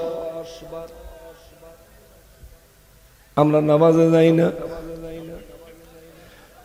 কিন্তু নিঃশ্বাস নেওয়া বন্ধ আছেনি? জোরে বলেন। আমার কথাগুলো শুনতে হয়তো আপনাদের কেমন কেমন লাগতেছে, কিন্তু বাস্তবতা শুনেন বাবা। 5 ওয়াক্ত নামাজে একবারও গেলাম না, কিংবা 1 ওয়াক্ত 2 ওয়াক্ত গেছি, বাকি যাই নাই। এ বাবা, এই যে নিঃশ্বাস ছাড়লাম, একবার নিঃশ্বাস কম নিছিনি। নিঃশ্বাসের সাথে আমরা কি গ্রহণ করি? মাশাআল্লাহ, কি অক্সিজেন গ্রহণ করি। এই অক্সিজেনটা হাসপাতালে যায় যদি 1 ঘন্টা নেয়, 1000 টাকা বিল আসবে। যদি একদিন নেয়, 1000 টাকা বিল আসবে। যদি 1 সপ্তাহ নেয়, 1000 লক্ষ টাকা বিল আসবে। যদি 1 মাস নেয়, লাখ টাকা বিল আসবে। অক্সিজেন অক্সিজেন অক্সিজেন, যেটা একবার নিয়ে ছাইরা দেওয়ার পরে যদি আপনি 30 সেকেন্ড বা 1 মিনিট না নেন, তাইলে আপনার দুনিয়ার খেলা শেষ। ঠিক কিনা বলেন? এই অক্সিজেন হাসপাতালে গিয়া আপনি নিলেন 1 ঘন্টা, টাকা দেওয়া লাগে। 1 সপ্তাহ নিলেন। আহারে ও মুসলমান, আল্লাহর নিয়ামত সম্পর্কে কেন চিন্তা করো না? যুক্তরাষ্ট্রের একটা মহিলা ছিল বেদিন। এই মহিলাটা চরম অসুস্থ হলো, হাসপাতালে ভর্তি রইল। 1 সপ্তাহ মহিলাটারে অক্সিজেন দিয়া রাখলো। 1 সপ্তাহ অক্সিজেন দেওয়ার পরে 1 সপ্তাহ পরে মহিলারে রিলিজ করলো। আল্লাহ তারে সুস্থ করছে। 1 সপ্তাহ পরে এই মহিলার হাসপাতালে অক্সিজেনের বিল আসছে 3 লক্ষ টাকা। সুবহানাল্লাহ। কত টাকা? 3 লক্ষ টাকা 1 সপ্তাহে বিল আসছে। এই মহিলা হাসপাতালে বিলটা দিয়া সঙ্গে সঙ্গে বাড়িতে না যায় আল্লাহর ঘর মসজিদের দিকে রওনা করছে। মসজিদের ইমাম সাহেবের যায় খবর দিয়া কই, ইমাম সাহেব ও ইমাম সাহেব, আমি মুসলমান হইতে চাই, আমারে মুসলমান বানায় দেন। ইমাম সাহেবকে, আপনি মহিলা মানুষ, কেন এমন হলো? কি কারণে আপনি মুসলমান হইতে চান? কয়, ইমাম সাহেব 50 বছর আমার বয়স, এই 50 বছর আল্লাহর অক্সিজেন নিছি, কোনোদিন বিল দেওয়া লাগে না। এক সপ্তাহ অক্সিজেন নিয়ে 3 লাখ টাকা বিল দিছি। আমি বুঝছি আমার আল্লাহ কত নেয়ামতের উপরে আমাদেরকে পালে। 50 বছরের জীবনে কোনোদিন আল্লাহর কদমে একটা সেজদা দেই নাই। এই 50 বছরে 1 মিনিটের জন্য আল্লাহ অক্সিজেন আমার বন্ধ করে দেয় নাই। এরা নবীগঞ্জের মানুষ, তুমি তো মুসলমান, তুমি তো ইমানদার। এই এলাকায় ম্যাক্সিমাম মুসলমান, কিন্তু মসজিদের জামাতে মুসল্লি কম কেন? আল্লাহ যদি জিজ্ঞাসা করে বান্দারে, ওরে বান্দা, তোরে অক্সিজেন আমি আল্লাহ বন্ধ করি নাই, তোর খানা আমি আল্লাহ বন্ধ করি নাই, দুনিয়ায় তুই নিরাপদে চলছস, কোন জায়গায় তোরে আমি আল্লাহ বাধা দেই নাই। আমি যদি ইচ্ছা করতাম আমি আল্লাহ তোরে কোন ঠাসা করে ফেলতে পারতাম।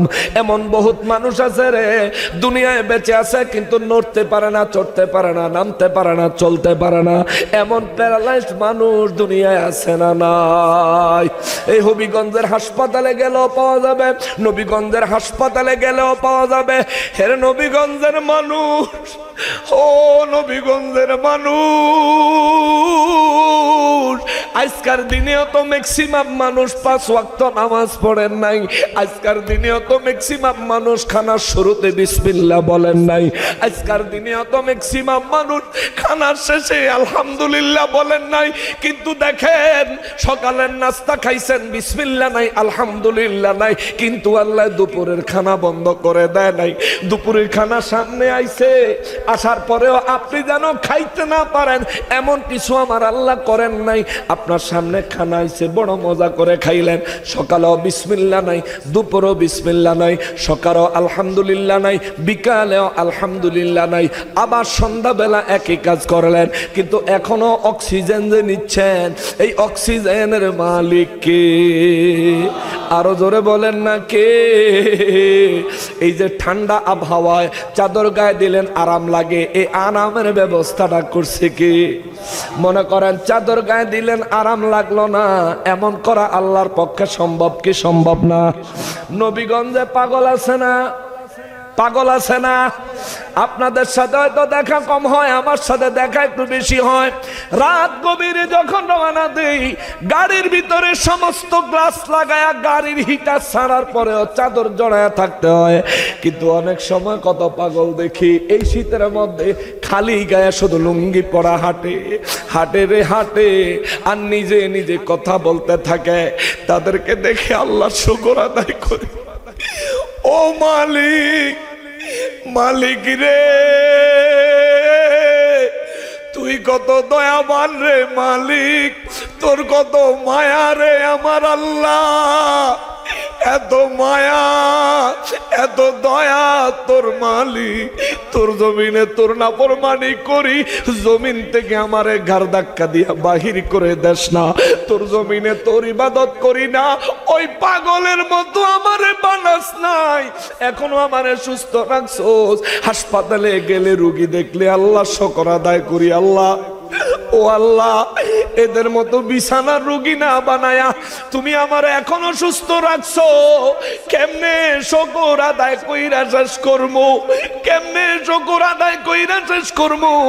আমার রব্বুল ইজ্জত এই জন্য কোরআনুল কারীমে সূরা ইব্রাহিমের 5 নাম্বার অথবা 8 নাম্বার আয়াতে আমার আল্লাহ বলেন, যে ব্যক্তি আমি আল্লাহ শুকরিয়া আদায় করে, ওই ব্যক্তির জন্য কোনো ক্ষতি হয় না, লোকসান হয় না। আমি আল্লাহ শুকর আদায় করা মাত্র আমি আল্লাহ বান্দার জন্য নেয়ামতের পরিমাণ বাড়ায়া দেই। আল্লাহু আকবার। আল্লাহ নেয়ামতের পরিমাণ বাড়ায়া দেয়। হে মুসলমান, নবীগঞ্জের মানুষ, এতগুলো কথা বললাম এই কারণে, ফজরের নামাজ পড়েন নাই, সকালের নাস্তা আল্লাহ বন্ধ করে নাই, জোহরের নামাজ পড়েন নাই, দুপুরের খানা আল্লাহ বন্ধ করেন নাই, এশার নামাজ পড়েন নাই, রাতের খানাও আল্লাহ বন্ধ করেন নাই। আল্লাহ যদি ইচ্ছা করতো পারতনি। অল্প কয়েকজনে কইছে, বিশ্বাসে ঘাটতি আছে। আল্লাহ যদি ইচ্ছা করতেন আমাদের খানা বন্ধ করতে পারেন কি পারেন না? কোরআন শরীফে একটা আয়াত আছে, ফারসালনা আলাইহিমুত তুফান। এই আয়াত যে সূরাত নাজিল হইছে ওই সূরার মধ্যে আমার আল্লাহ, এই সূরার মধ্যে আমার আল্লাহ কিছু আসমানি গজবের কথা বলছেন। তার মধ্যে একটা গজব হইল, যেই জাতিকে উদ্দেশ্য করে আমার আল্লাহ, ওই ইহুদি জাতিকে উদ্দেশ্য করে আমার আল্লাহ এই আয়াতগুলো নাজিল করেছে। ইহুদি জাতি করে আমার আল্লাহ সিদ্ধান্ত নিয়েছে খাওয়াইতো না। তারা রান্না করার পরে খাবার পাতিলায় রাখা হাত মুখ ধুইয়া আইসা খাইতে বসবো, পাতিলার ঢাকনা উল্টায়া দেখায় সব খানা ব্যাং হয়ে গেছে। ঢাকনা উল্টাইছে, ব্যাং লাফায় লাফায় বাইর হইয়া যাচ্ছে। সমস্ত খাবার ব্যাঙে রূপান্তর করার ক্ষমতা রাখেন কে? বিশ্বাস আসেনি? বিশ্বাস আসেনি? আল্লাহরে সন্তুষ্ট করার নিয়ত আসেনি? তাহলে জবান খুলে বলেন, খাবারকে ব্যাঙে রূপান্তর করতে পারেন যিনি, তার নাম কি? জোরে বলেন কে? ওই রব্বুল ইজ্জাত আমার খানা তো ব্যাঙ বানায় দেয় নাই। দ্বিতীয়বার আল্লাহ আসমানি আযাব তাদেরকে দিল। আমার আল্লাহ তাদের পাতিলার খানাগুলো সব রক্ত বানায় দিল। আল্লাহ আমার খানা তো রক্ত বানায় নাই। চিন্তা করে, এত নেয়ামত, এত রহমত, এত বরকত আমাদেরকে দিয়েছেন কে? ওই আল্লাহ শুকর আদায় দরকার আসেনি? জীবনে কতবার শুকর আদায় করছেন জানি না। আজকে অন্তত আল্লাহর সন্তুষ্টির জন্য প্রত্যেকের জবান খুলে একবার বলেন আলহামদুলিল্লাহ। আল্লাহ আমাদের সারা জীবনে আপনি আমাদেরকে যত নেয়ামত দিয়েছেন, সমস্ত নেয়ামতের পক্ষ থেকে আমরা আপনার দরবারে আত্মসমর্পণ করছি। আল্লাহ আমরা শুকর আদায় করছি। আওয়াজ দিয়ে বলেন আলহামদুলিল্লাহ। এ মুসলমানেরা, আমার প্যারা নবীর উম্মতেরা, রব্বুল আলামিন বলেন ইয়াউমাইযি তুহাদ্দিসু আখবারহা। এই জমিন প্রত্যেক মানুষের পাপের খবর বলে দিবে। আপনি যে পাপ করছেন জমিনের উপরে না নিচে? কথা কয় না? আমরা যে পাপ করেছি জমিনের উপরে নাকি অন্য কোন জায়গায়? জমিনের। অনেকে এমনও কইতে পারে হুজুর আমি বিমানও করছি। আছে তো। আবার বিমানে পাপ করাও সম্ভব। যে সুন্দর লাক্সারি ব্যবস্থা, মনে করেন না যত গুড় তত মিষ্টি, আর কি যত টেহা দিবেন তত সুবিধা। ওরে সুবিধা রে সুবিধা, লাগলে হইয়া হইয়া যাইতে পারবেন। হতার সিস্টেম আসেনি আমি জানি না, তবে মনে হয় থাকবো। টাকা দিলে,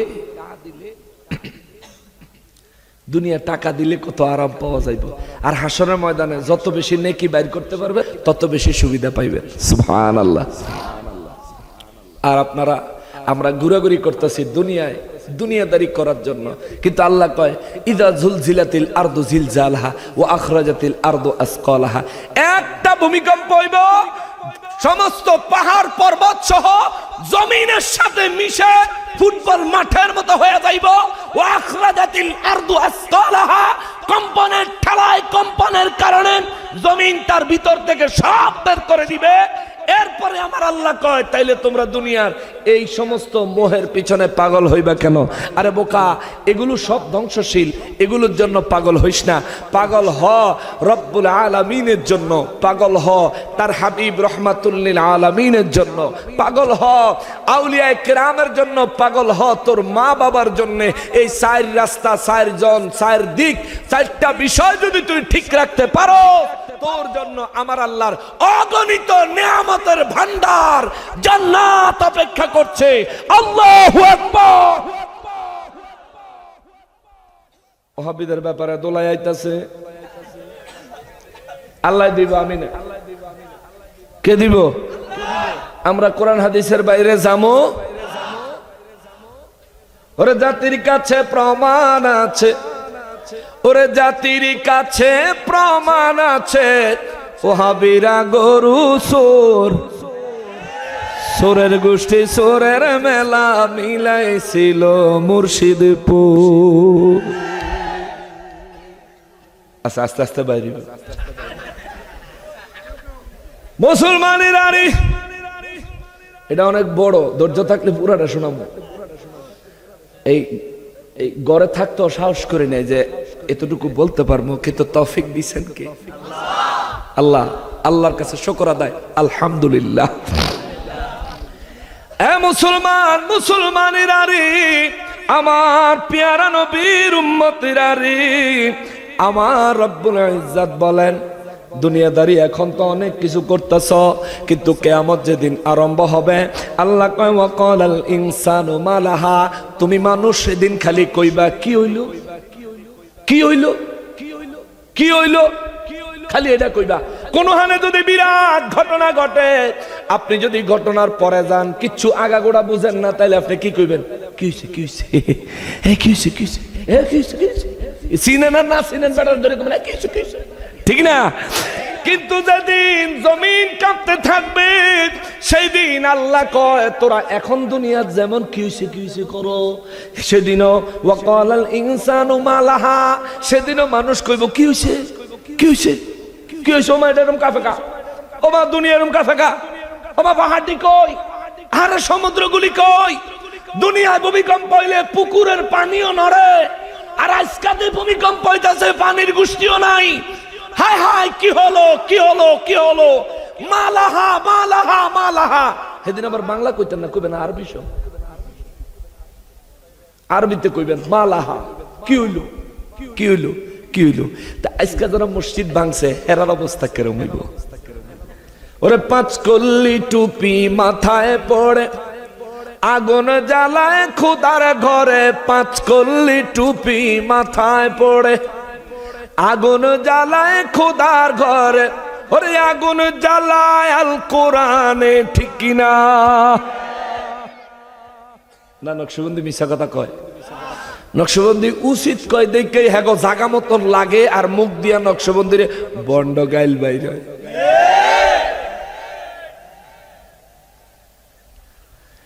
ওরে আগুন লাগায় আল কোরআনে, আগুন লাগায় আল কোরআনে, এরাই আসল ইমান চোর, চোরের গোষ্ঠী চোরের মেলা মিলাইছিল মুর্শিদপুর।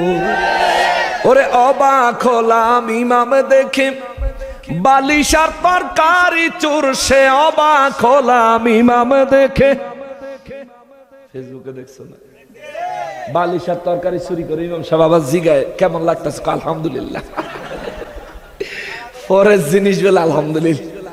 ওরে অবাক হলাম ইমাম দেখে, বালিশার তরকারি চোর, সে চুরি করে শুকর আদায়, চুরি করে শুকর আদায়, এত জঘন্য কুফর, ঠিক কিনা? এটা কুফরি, চুরি কইরা শুকর আদায় করা কুফরি, বিসমিল্লাহ কইয়া চুরি করন কুফরি, বিসমিল্লাহ কইয়া হারাম কাজ আরম্ভ করা কুফরি। ইমান থাকে না। এবার ওই যে তালতলার ইমাম হাবিবুল্লাহর ইমান আসেনি? আছে, আছে। এটা নতুন করে মুসলমান বানান লাগবে। এই ওহাবিরা যারা আছো, তোমরা রে কইয়া যায়, তোমরা হাবিবুল্লাহ রে নতুন করে মুসলমান বানাইও, ঠিক কিনা বলেন? লগে তোমরা হইয়া যাইও, তোমরারও দরকার আছে। হায় হায়, ওরে কোহাবি নীল মহিষ, ওরে দেখতে লাগে আস্তা খবিস, ওর চেহারা যেমন গরুর পেছন। মহিষ সুরাটার ছবি দেখছেন না? তার চেহারাটা আর গরুর ফাঁসাটা সামনের দিকে, ঠিক না? তো তার সুরতটা গরুর ফাঁসাতে বেশি ভালো দেখা যায় না। এর লেগে আমি লিখছি, এটার লেগে যদি আমার জরিমানা হয়ে জায়গা ওই জায়গা উচিত কথা কই আইলাম। ওরে এক ওয়াহাবি নীল মহিষ, ওরে দেখতে লাগে আস্তা খবিশ, ওর চেহারা যেমন গরুর পেছন, চেহারা যেমন গরুর পেছন, দেখতে লাগে গাঁজাখোর। চোরের গোষ্ঠী চোরের মেলা মিলাইছিল মুর্শিদপুর, ঠিক কিনা? ওরে পাংখা পাতিল ছাগল চোরে, ক্ষমতা চায় অকাতরে, পাংখা পাতিল ছাগল চোরে, কিছু বাদ রাখে না, ক্ষমতা চায় অকাতরে। ওরে জাতি তোদের চিনে গেছে, নবীগঞ্জবাসী তোদের চিনে গেছে, পরের ধনে নজর তোর। পরের সম্পদে কি নজর তার? মুর্শিদপুর দরবার ভাঙছে কি অপরাধ কি? হেন বলে সেরেক বেদাত। বিশ্বাস করেন হেন কোনো মাজারই নাই, তো সেরেক করে কোন? ভিতরে মন্দিরও নাই, মাজারও নাই, প্যাগোডাও নাই, গির্জাও নাই। একটা সাধারণ মুসলমানের কবরও পুরো দরবার ৭৬ একর জমির ভিত্তে নাই। তাহলে হেন শিরিক বিদআতের কোনো চান্স আছে? নাই। তার মানে কি শিরিক বিদআত কোনো কথা না? কথা হইল আল্লাহর ওলিদের দরবারগুলোতে মানুষ দান সদকা করে, এগুলোর এমন সুন্দর করে সাজাইছে, এইগুলোর ধন সম্পদ লুটপাট করার জন্য এই চোরের দলে চক্রান্ত করতেছে। এই উচিত কথা আমি কইলে আমার বলে দোষ হয়, তো দোষ হইলে অজ্ঞা। আমি তো বালা না বালা লয়া থাকু, ঠিক কিনা? অতীতের কথাগুলো, পুরনো স্মৃতিগুলো মনে মনে রাখো। এখন আমরা তারারে কি কমো? অতীতের কথাগুলো, মুর্শিদপুরের ঘটনাগুলো মনে মনে রাখো। আমি তো বালা না বালা লয়া থাকু, ক্ষমতা থাকলে পার হইয়া বেহেশতে যাইও। যাইও আল্লাহ হাসরের ময়দানে আল্লাহর হক ইবাদত বন্দেগী যারা কম করছে, আল্লাহ আখিরি নবীর উম্মত হিসাবে দয়া করে মাফ করে দিবে। ওলি আল্লাহদের সুপারিশে মাফ করে দিবে, আলেমদের সুপারিশে মাফ করে দিবে, নবীর সুপারিশে মাফ করে দিবে, সাহাবীদের সুপারিশে মাফ করে দিবে, আহলে বাইতের সুপারিশে মাফ করে দিবে। কিন্তু চোরের আল্লাহ মাফ করতো না, ঠিক কিনা বলো?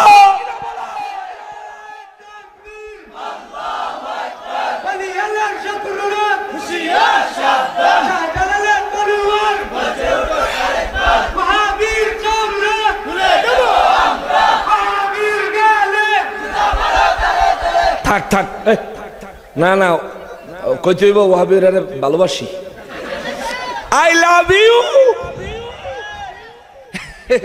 ভালোবাসি ভাইয়া, তোমরা ভালোবাসি, খালি সুন্নি হইয়া যাইগা, ঠিক কিনা বলে? ভালোবাসি তারা ভালোবাসি। হ্যাঁ মুসলমানেরা রে, আমার পেয়ারা নবীর উম্মতেরা রে, কে রে কথা কইছ বাবা? শোন, আমি শেষ করে দিতেছি, বেশি লম্বা করতাম না। শোনো, মহান রব্বুল ইজ্জত রব্বুল আলামিন আমার পরদিগারে আলম বলেন, সেই দিন মানুষ বলবে ওয়াকালাল ইনসানু মালাহা, মানুষ কইব কি হইল কি হইল কি হইল। এই ওয়াহাবি কইল কি হইব, এই ওয়াহাবি কইব কি হইল কি হইল কি হইল কি হইল। সেদিন আমরাও যদি গুনাহগার হই, অবস্থা যদি খারাপ হয়, আমরাও সেদিন কমু কি হইল কি হইল। আল্লাহ কয় ইয়াউমা ইযিন তুহাদ্দিসু আখবারহা, সেদিন জমিন তার খবরগুলো বলতে থাকবে, তার ভিতরের মনের কথাগুলো বের করতে থাকবে। সর্বপ্রথম জমিনের গর্ভে যা আছে, সর্বপ্রথম জমিনের গর্ভে যা আছে, ওয়া আখরাজাতিল আরদু আসকালাহা, পেটের মধ্যে গর্ভের মধ্যে জমিনের যা আছে সর্বপ্রথম জমিনটা বের করে দিবে, জমিনের উপরে লুটায়া পড়ে থাকবে। 2 নম্বরে আল্লাহ কয় জমিনের মনে মনে যা আছে জমিনটা বের করে দিবে। জমিনের মনে কি আছে? আমি হাসানুর রহমান হুসাইন নকশবন্দি, আমি আমার জীবনে কত গুনাহ করছি, জমিনটা আল্লাহর কাছে সেদিন অ্যালাউন্স করে কয়ে দিব। জমিনের আওয়াজ হাসরবাসী প্রত্যেকটা মানুষের কানে যাবে। এমনকি আজকা মাইকের আওয়াজ কথার শেষে দিয়া তো কদ্দুর শীষ দেয়, কিন্তু সেদিনকার কোনো শীষ হবে না। জমিন যা বলবে আমি যেমন শুনবো, এই ভাই তেমন শুনবে, মুরব্বী বাজানে তেমন শুনবে। 120 কাতার মানুষ হাসরের ময়দানে প্রত্যেকটা মানুষ সমান আওয়াজে শুনবে। জমিন বলবে হাসানুর রহমান হুসাইন নকশবন্দি এই পাপ করেছে, হাসানুর রহমান হুসাইন নকশবন্দি দুনিয়ায় এই এই এই এই নেক আমল করেছে, এই এই ভালো কাজ করেছে। জমিন বলে দিবে, আমারগুলো বলবে। যখন আমার নেকের কথা জমিন বলবে আমি বড় খুশি হব, কিন্তু যখন আমার পাপের কথা আসবে রে, যখন আপনার পাপের কথাগুলো জমিন বলতে থাকবে রে, আমার নবী বলেন সেই দিন যেই ব্যক্তির নাম ধরে জমিন বলবে এই ব্যক্তি এই পাপ করেছে। ওরে আমার যুবক ভাই, কত মেয়েরে আই লাভ ইউ কইলা, ও আমার যুবতী বোন, এক মোবাইলে কত সিম ব্যবহার করলা, ঠিক কিনা বলেন? বোন রে বোন, সেই দিন তোমার নাম ধরে জমিন বলবে। রাত পার হইয়া গেছে, এই মাইয়া একটারে থুইয়া আরেকটারে ধরছে, একটারে থুইয়া আরেকটারে ধরছে, একটারে বাদ দিয়ে আরেকটার লগে কথা কইছে। সকাল পর্যন্ত শুধু বক বগাইছে, বক বগাইছে, বক বগাইছে। দেশের যুব সমাজ খাইল রে মোবাইল ফোনে, দেশটা রসা তলে নিছে রে মোবাইল ফোনে, ঠিক কিনা? পোলা মাইয়া জোয়ান বুড়া নাই বেদা বেদা নাই, 3 বছরের পোলার হাতেও মোবাইল দেখতে পাই। কি 3 বছর 3 মাসের দ্বারা মোবাইল না দেখাইলে লো তাকাই না, ঠিক না? ওরে পোলা মাইয়া জোয়ান বুড়া নাই বেদা বেদা নাই, 3 বছরের পোলার হাতেও মোবাইল দেখতে পাই। আবার 2 কানে ওয়াকম্যান লাগায় MP3 গান শোনে মোবাইল ফোনে, ঠিক কিনা? কোম্পানিরা দিচ্ছে সুযোগ একের পর এক, তাই রাত 12টায় বললে কথা তেমন কল চার্জ নাই। 12টার পরে খরচ একটু কম না? এখন তো সব এবেল সমান করে লেছে। পয়লা যখন আইছিল তখন সুযোগ দিছিল রাতের 12টার পরে সকাল 6টা পর্যন্ত ফ্রি। মানে আমরা দেশের যুবক ফলাফল যে রাত হইলে ঘুমায়, ওই বেদ্য ফেরা জানতো। ওরা চিন্তা করছে ঘুম হারাম করতে হইলে ফ্রি দেওয়ান লাগবো। আর বাঙালি তো মাশাল্লাহ এমন বাঙালি, মাগনা 12 টাকা কেজির আলকাতরা দিলে 200 টাকা দিয়া লঙ্গি কিনা লঙ্গিত করে লই আই, ঠিক কিনা বলেন? এই হলো বাঙালি। হেরা জানে যদি মাগনা দেই তাহলে রাতের ঘুম কোনো ব্যাপার না, ঘুম শেষ করে তারা এটার ভিতরে হান্দাইয়া থাকবো। এখন এমন হান্দাইছে সকালবেলা ফজরে আজান পর্যন্ত মোবাইলে ডার্লিং রে দেখে, মোবাইলে হিন্দি সিনেমা দেখে, মোবাইলে বিভিন্ন ইংলিশ সিনেমা টিনেমা দেখা ফজরে আজান দিলে মোবাইলটা ঠিক আজান দিলে সন ঘুমাইতে। আরে মুসলমান, ওরে মুসলমানের ভূত, এরে মুসলমানের ভূত, আজান দিলে মসজিদে নামাজে যাওন লাগে। বাদাই মা তোরে কেন শিখাইছে আজান দিলে তুই ঘুমাইতে যাচ্ছি, ঠিক কিনা বলেন? নামাজ পড়ে। এই জন্য আমি এটা অনেক আগে লিখছিলাম। আমি বেশ কিছু নাত রাসূলের হামদ বাড়ি তাআলা আর হলো বাস্তবমুখী কিছু ইসলামী সঙ্গীত লিখছিলাম। তো এগুলো আমি গাই না, কারণ আমি আমার ব্যাপারটা তো জানেনি। আমি চেষ্টা করি ফুল টাইম ওয়াজ করতে। তো এগুলো যদি একবার পাবলিকের মজা দেওয়ান শুরু করি তাহলে এই দিয়ে খেলে খুঁজবো। গিয়াসউদ্দিন তাহেরি ভাই মজা দিছে, ওরে মুর্শিদ মুর্শিদ কইরা আমার ঘুম আসে না নয়নে, আমারে ভুলি বাগ মুর্শিদ কে মোহনে, ঠিক কিনা বলেন? এখন তাহেরি সাহেবের মাহফিলও ফলাফাইনে গেলে তাহেরি ভাই কদ্দুর ওয়াজ করলে কিছুক্ষণ পরে দিয়া ফলাফাইন শুরু, মানে জাগর উঠে যায়। ওই কইতো এরপরে তাহিরি ভাই শুরু করে, ওরে ঘাটে ঘাটে নাও লাগায়া মুর্শিদ বুজন লইও, ঘাটে ঘাটে নাও লাগায়া মুর্শিদ বুজন লইও, ওরে তরিকতের পাগল পাইলে, ওরে তরিকতের পাগল পাইলে টান্দা কুলে লইও রে মুর্শিদ। ঠিক রে, ঠিক এইরকম জাগরটা। আবার কদ্দুর ওয়াজ করলে কদ্দুর ফরে দিয়া শুরু করে, হ্যাঁ থত। তো তাহের হিসাব তো আবার বুঝে, তো তাহের হিসাব বুঝে আবার করে, আমি তোমায় ভালোবাসি ওরে পাগলের মতন, যত কান্দান কান্দাও আমায় জনমের মতন। বেশি খারাপ হইতাছে ফারি রে, সবই ভারী, কিন্তু আমি গাই না, ওইটা তাহার হিসাবে সাপ, এটা দরকার আছে। এবারে এটি গাইয়া গাইয়া এই গানের ফলাফাইট মাহফিল আনছে, ঠিক কিনা বলেন? যেটি গান কনসার্ট যাত্রা পালা গানও গিয়ে বই থাকতো, সিনেমাত গিয়ে বই থাকতো, তাহার হিসাবের নাম হল এটি সব বাদ দিয়ে মাহফিল বই থাকে। এটা কি উপকার হয়েছে না ক্ষতি হয়েছে? উপকার হয়েছে। এদেরকে অন্তত পক্ষে গান বাদ্যযন্ত্র হারাম থেকে ফিরে আনা গেছে। হেই তাহেরি সাবরে যারা মামলা দিয়া জেলে বন্দি করতে চাও, মনে রাখবা তুমি ক্ষমতাবান না, তুমিও পাবলিক আমিও পাবলিক, মামলা আমরাও দিতে জানি।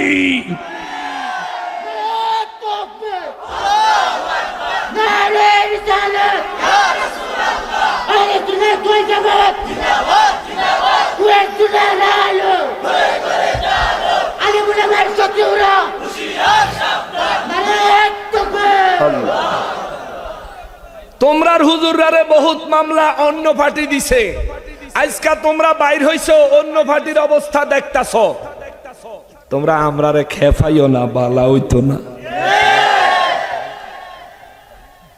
আমরা তো অহনো তোমরা রাজনীতির যেই শেয়ারের জন্য পাগল পারা হইয়া দিনে রাইতের গুম হারাম করতেছ, আমরা কিন্তু ওইসব স্বপ্ন দেখি না। আমাদেরকে ওই স্বপ্ন দেখতে বাধ্য করবা না।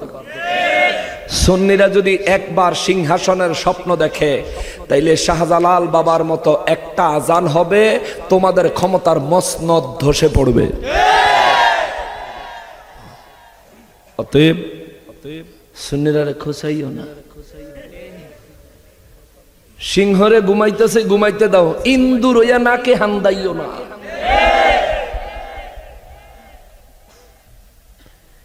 আমাদের ছোটবেলায় আমরা যখন পড়ছি ক্লাস 3-তে থাকতে, ইংরেজি একটা কবিতা ছিল, একটা সিংহ ঘুমাইতেছে, ইন্দুর যায় সিংহের নাহের ভিতরে হাঁটাইছে। তো সিংহে আবার যখন ঘুম ভেঙে গেছে, তখন যখন সিংহে হট করে উঠছে, তখন ইন্দুরে কয় মাফ করে দেন বস, ভুল হয়ে গেছে বস।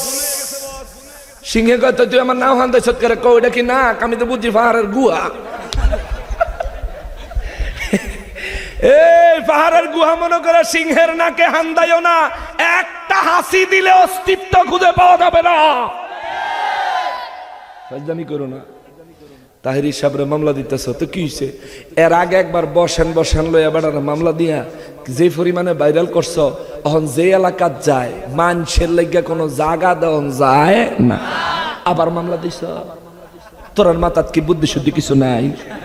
হ্যাঁ, এক মামলা দিয়ে বেড়াতে কি ভাইরাল করছো, এই অহন যাবার দিল্লি, এটা কেরম হইল? আলাউদ্দিন জিয়াদি সাহেবের মামলা দিয়া লাইছে, মনে বুঝে বুঝে কাজ করে লইব, কিন্তু জিয়াদি সাহেবের মামলা দেওয়ানোর পরে কি লাভ হয়েছে না ক্ষতি হয়েছে? সুন্নিরার অ্যাকশনের গতি আগের চাইতে কি স্লো হয়েছে না আগের চাইতে স্পিড হয়েছে? বাড়ছে বাড়ছে, কথা বলেন ঠিক কিনা? অতএব আমরা তোমরা লারা দিতে পারো, অসুবিধা নাই, লারা দিলে লড়মো, কিন্তু মাগার খাইয়া দিমো। মনে রাখ। তবে দুনিয়ার প্রত্যেকটা মানুষের জন্য আজকের আলোচনার থেকে আল্লাহ পাকের মেসেজ, দুনিয়ার ক্ষমতা থাকবে না, পাওয়ার থাকবে না, সম্পদ থাকবে না, দুনিয়াও থাকবে না। ইয়াউমা ইজিন তুহাদ্দিসু আখবারাহা।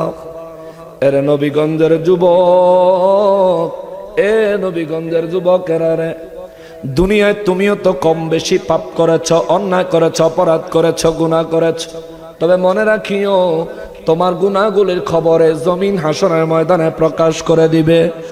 আজ তুমি তোমার বন্ধু সহ মিলেমিশে যেই অন্যায়টা করেছ, এই অন্যায়টা তোমার বন্ধু যায় তোমার মার কাছে, বাবার কাছে যদি বলে দেয়, তুমি তোমার বন্ধুর সাথে চিরদিনের জন্য সম্পর্ক ভঙ্গ করে ফেলবা, তার সাথে আর কোনো সম্পর্ক রাখবা না, কারণ তোমার মা বাবার কাছে তোমার ইমেজ খাটো করে দিছে। আমি শেষ করে দিই, আপনারা কষ্ট হয়ে যেতেছে, আমি বুঝতেছি। 12টা 22 মোটামুটি আর 8টা মিনিট সময় দেন, 8 মিনিট টাইম দিবেন ইনশাআল্লাহ। আরে রাহো, খারাপ পাগলামি করো না, তারা শীতে ধরছে বা যেতেছে, দেখো না। আচ্ছা আচ্ছা, আইবো, হ্যাঁ আবার আইবো নাকি? আচ্ছা আচ্ছা আচ্ছা, অনেকে আছে দূরে, তারা হয়তো যাইতে পারে। আচ্ছা যান, অসুবিধা নেই। কিন্তু আরো যারা আছি আমরা, এখনো 3 ওয়াজের মানুষ আছে আলহামদুলিল্লাহ। 1 ওয়াজ না, আমি মনে করি 3 ওয়াজের মানুষ আছে। তবে আপনারা যদি একটু তাওয়াজ্জু নিয়ে বসেন, আজকে এখান থেকে একটা পরিবর্তনের মেসেজ নিয়ে যাইতে পারবেন। একটা পরিবর্তনের মেসেজ শুনেন। আপনার বন্ধু যদি আপনার কোনো গোপন কথা গিয়ে আপনার মারে বাবারে কইয়া দেয়, আপনি ওই বন্ধুর সাথে আর কোনো সম্পর্ক রাখবেন? যে তুই আমার মা বাবার কাছে তুই আমার বেইজ্জতি করলি, রাখতেন না। কেন? জীবনের ভুল ত্রুটি, অন্যায় অপরাধ কম বেশি আমি যে হুজুর আমিও করছি, আমাদের দ্বারা হইছে। এগুলোর জন্য তওবা না কইরা আল্লাহর কাছ থেকে এগুলো মাফ না করায় যদি মরে যান, হাসরের ময়দানে এই জমিনটা সেদিন আপনার নাম ধরে বলবো, অমুকের পুত্র অমুক, অমুক বংশের ছেলে, সে এই এই এই এই পাপগুলো করছে। একটা একটা করে কয়ে দিব। সেদিন আপনার মাও শুনবে, বাবাও শুনবে, আত্মীয় শুনবে, বিবি শুনবে, এমনকি আপনার সন্তানেরাও সেদিন শুনবে। সেদিন সবাই আপনাকে ধিক্কার দিবে আল্লাহ রব্বুল ইজ্জাতের সামনে, হাসরবাসীর সামনে। সেই দিন যেই লজ্জাটা পাবেন, নবী বলেন এই লজ্জাটা জাহান্নামের আযাবের চাইতেও অনেক কঠিন শাস্তি হবে। আল্লাহু আকবার। এই লজ্জাটা জাহান্নামের আযাবের থেকেও কঠিন হবে।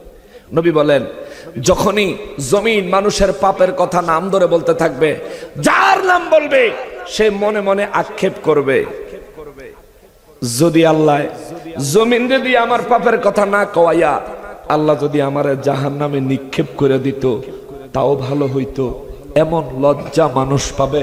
ওই দিনের লজ্জা থেকে আল্লাহ আমাদেরকে হেফাজত করেন, জোরে বলেন আমিন। আল্লাহ আমাদের অতীত জীবনের সমস্ত গুনাহগুলি মাফ করেন, বলি আমিন। আল্লাহ আমাদের বর্তমান এবং ভবিষ্যৎ জীবন রহমত এবং বরকতপূর্ণ করেন, বলি আমিন। আমি সূরাটা কি শেষ করব? আমি যদি বিস্তারিত আলোচনা করতাম এটা আরো দীর্ঘ সময় লাগতো।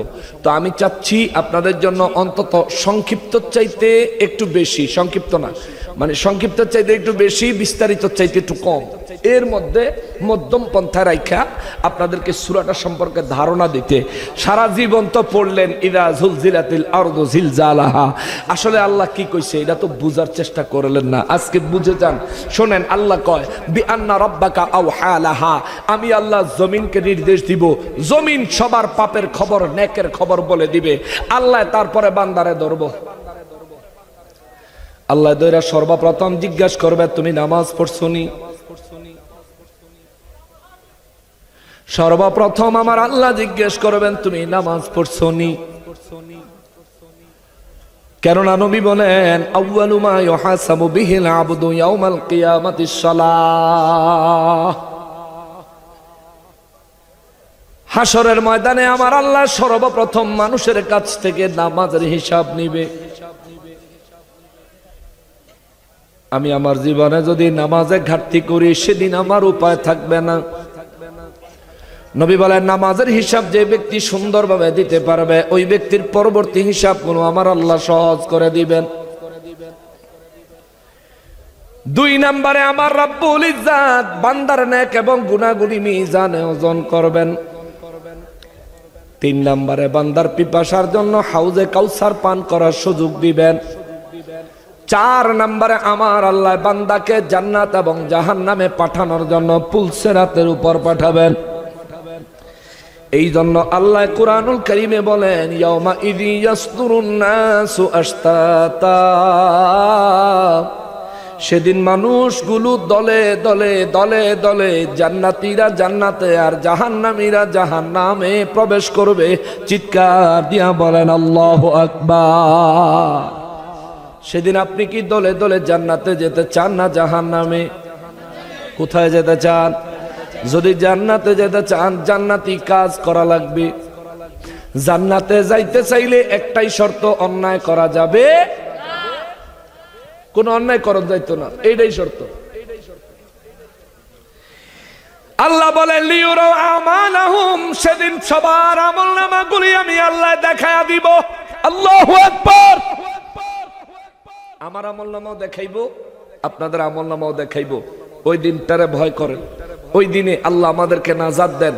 ওই দিনে আল্লাহ আমাদেরকে তার প্রিয় হাবিব রহমাতুল্লিল আলামিনের সুপারিশ নসিব করেন। সবাই পড়ি আমিন।